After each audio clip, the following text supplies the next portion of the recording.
Digtooraysadani waa digtoorayso caafimaadka nafsiga ku takhasustay. Maalin maalmaha ka mid ah ayaa waxa u timi gabadh yar oo ay ka muuqato xaalado culusi. Iyadoo ooynaysa ayay waxay u sheegtay, aniga waxaa lay furay dhowr bilood ka hor. Intii aan furnaana, ilmahayga yar waxay noqotay mid maskaxdeedu aanay fadhiyin. Damiin ayay isu beddeshay. Waxbarashadeediina waa ay luntay. Heer sare ma joogto hadda. Waxa ma xafido. Arrinta ugu muhiimsanna waxa weeyaan maalin qura igumay odhan hooyo. Mar walbana waxay i weydiisaa meeday hooyadaydii rasmiga ahayd. Meeday hooyaday. Adigu ma hooyaday baa tahay runtii sheego. Imana dhunkato inta aanay seexanin hurdada ka hor sidii ay ahaan jirtay. Waxay noqotay mid tashwiish ku furan yahay naf ahaan iyo jir ahaanba. Dadkiina waa iska fogeysay gabadhaydii yarayd. Waxayba noqotayba mid xun. Waxay garaacaysaa wax kasta. Xitaa caruusyadeedii iyo lucbadaheedii iyo dhammaan guriga wixii yaalla waa jajabinaysaa. Ma maamuli karo gabadhayda yar. Digtooraysadii waxay weydiisay haweenaydii sidaas foosha xun u cabatay. Sidee baa furiinku ku dhacay?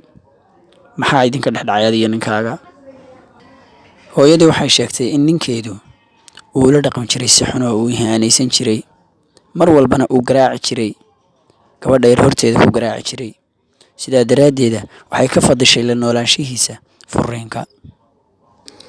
Digtooraysadii waxay ka dalbatay haweenaydii cabanaysay inay aragto gabadheeda yar si ay ula sheekaysato.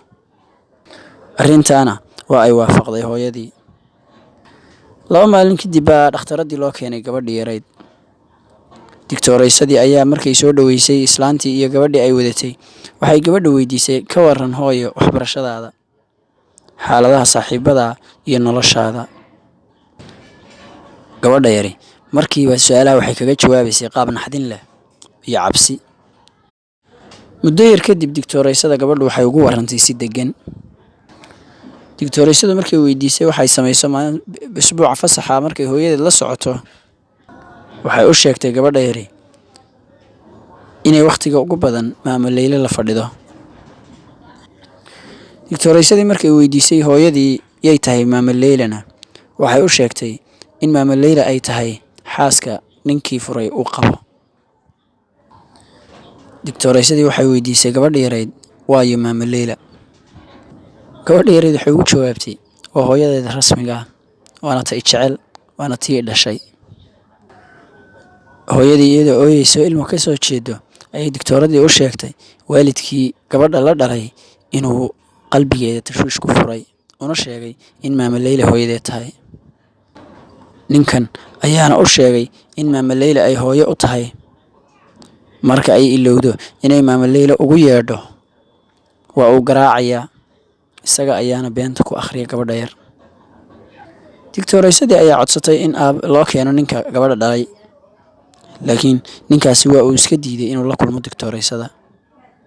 Muddo markii ay hooyadii iyo dhakhtarkii ku celcelinayeen inay u timaado, ayuu oggolaaday waana soo hor fadhiistay digtooraysadii. Markii ay kulmeenna waxa uu u sheegay naagtii uu furay inaanay gabadha yar jeclayn, isagana ay ka codsatay inuu furo. Sidaa daraaddeedna ay qalbigiisa dhaawacday.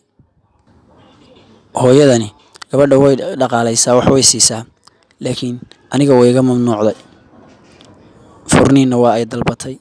Inay iga fogeysana waa ay dalbatay. Sidaas daraaddeeda gabadhu waxay xaq u leedahay hooyo ka wanaagsan taas. Digtooraysadii waxay fahantay markiiba ninkani in uu furniinkii ka jabay. Sidaa daraaddeedna uu rabo inuu ka aarsado gabadha. Digtooraysadii ninkii waxay weydiisay oo gabadha yar dambiga ka gashay waa maxay? Maxaad sidan ugu wareerinaysaa aad beenta ugu sheegaysaa? Waxayna u sheegtay ninkii xadiiskii nabiga calayhi salaatu wasalaam. Xadiiskaasoo macnihiisu ahaa waxaan idinka diidayaa inaad been sheegtaan, waayo beentu waxay dadka u kaxaysaa dhanka xumaha. Xumuhuna wuxuu dadka u kaxeeyaa naarta. Qofkuna kama suulayo inuu been sheego, beentana uu qurxinayo ilaa iyo Ilaahay agtiisa looga qoro beenawaas. Waxaan idin sheegayaa inaad run sheegtaan, waayo runtu qofka waxay u kaxaysaa wanaagga. Wanaaguna qofka wuxuu u kaxeeyaa jannada. qofkuna kama suulo inuu runta sheego kuna koobsado ama qurxiyo ilaa ilaahay agtiisa run sheege looga qoro. Muddo markii ay waaninaysay waxa uu go'aansaday inuu gabadhiisa runta u sheego, waana in uu hadda kadib gabadhiisa u sheegaa hooyadeed uuna jeclaysiiyaa si aanu ugu kalifin inay gabadha yar waalato ama ay markay weynaato isdisho. Muddo yar kadib gabadhi waxay ku laabatay sideedii hore, hooyadeedii rasmiga ahayd ayayna la joogtay kuna faraxsanayd. وقل اعملوا فسيرى الله عملكم ورسوله